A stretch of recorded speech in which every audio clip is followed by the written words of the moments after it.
সকালবেলা ঘুমের থেকে উঠে স্ক্রল করতে গিয়ে দেখি ফেসবুক যে ঘি দিয়ে নাকি বাটার বানানো যাবে। তো আর দেরি কেন, সাথে সাথে একটা স্টিলের বোল নিয়ে নিলাম। আর এই যে আমার মাছগুলো, তো যাই হোক স্টিলের বোলটাতে ভাবলাম যে স্টিলের বোলটা ইউজ করি। কাচের বোল আবার দেখা গেল যে ভেঙে টেঙে গেলে আমার মা তো আমাকে একদম ভর্তা বানায় ফেলবে। যাই হোক, এই টুকটাক থেকে আমি কিছুদিন আগে, বলতে 2-3 দিন আগে আমি একটা ঘি অর্ডার করেছিলাম। আমার কাছে ঘিটা বেশ ভালো লেগেছে। আমি অলওয়েজ গরম ভাত দিই, ঘি খেতে খুব পছন্দ করি, আর আলুর ভর্তাতে ঘি দিলে তো কথাই নেই। যাই হোক, আমি প্রায় 4 টেবিল স্পুনের মতো এখান থেকে হলো ঘি নিয়ে নিব। বেশি নিব না, কারণ যদি নষ্ট হয়ে যায় তাহলে তো আমার পিঠের মধ্যে তো লাঠি ভাঙবেই। তো যাই হোক, ঘিটা দেখতেই পাচ্ছেন, ঘিটাও বেশ ভালো লেগেছে। তো এটা দিয়ে আজকে আমি হলো বাটার তৈরি করব। আমি হলো 4 টেবিল স্পুনের মতো ঘি নিয়ে নিব। আর ওইখানে ভিডিওটাতে দেখলাম যে বরফ দিতে হবে, বরফ কুচি না, জাস্ট আমরা যে আইস কিউবগুলো আছে ওই আইস কিউবগুলো এখানে দিব। তো আমি একটা বড় ধরনের একটা আইস ভেঙে তো ছোট ছোট করে এরকম করে কিউব করে নিয়েছি, দিয়ে দেখি আসলে কি হবে। আর ওখানে বলেছিল যে এই আইস কিউব দিয়ে নাকি হলো মেনলি হলো বাটারটা তৈরি করা যাবে। আর সাথে হলো সামান্য 1 চিমটি পরিমাণের লবণ দিয়ে দিয়েছি, তাহলে এটা সল্টেড বাটার হবে।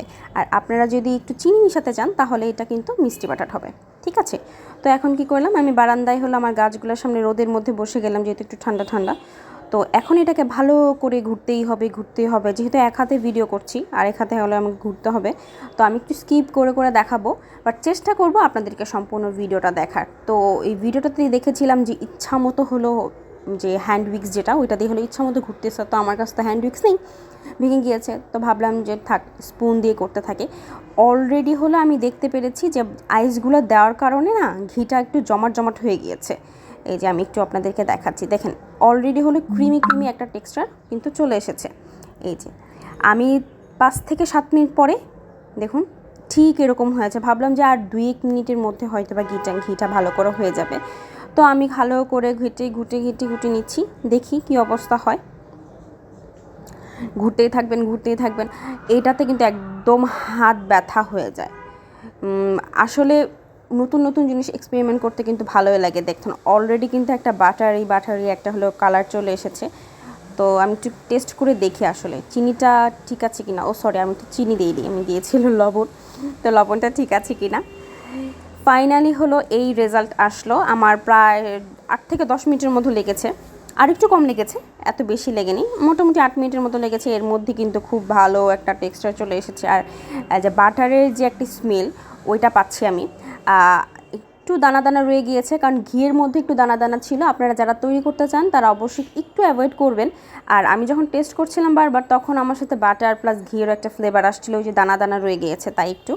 তো যাই হোক, আমি আরেকটু নেড়ে চেড়ে তারপর হলো এটা একটা বাটিতে নিয়ে নিব। আর আমি হলো আঙুল দিয়ে আপনাদেরকে আরেকবার একটু টেক্সচারটা দেখিয়ে দিচ্ছি। আর এটা যে ফ্রিজে রাখার পরে অবশ্যই এটা জমে যাবে, দেখতেই পাচ্ছেন। আমার কাছে কিন্তু আসলে অনেক ভালো লেগেছে, এই হ্যাকটা কিন্তু অনেক অনেক বেশি ভালো। তো যাই হোক, আমি একটা কাচের বোলে নিয়ে নিয়েছি। এটা তো ছোটো, ভাঙলেও সমস্যা নেই। এখন হলো এটা হলো আমি ফ্রিজে রেখে দিব।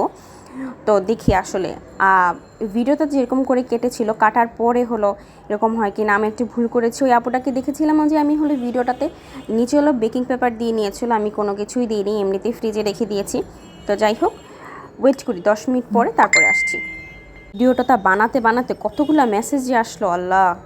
তো যাই হোক, 10 মিনিট পর হলো আমি ফ্রিজ থেকে এটা হলো বের করে নিয়েছি।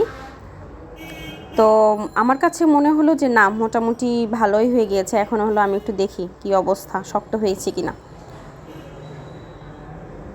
এই তো তৈরি হয়ে গেল আমার 10 মিনিটের মধ্যে ঘি দিয়ে বাটার তৈরি করা। সবাইকে আল্লাহ হাফেজ।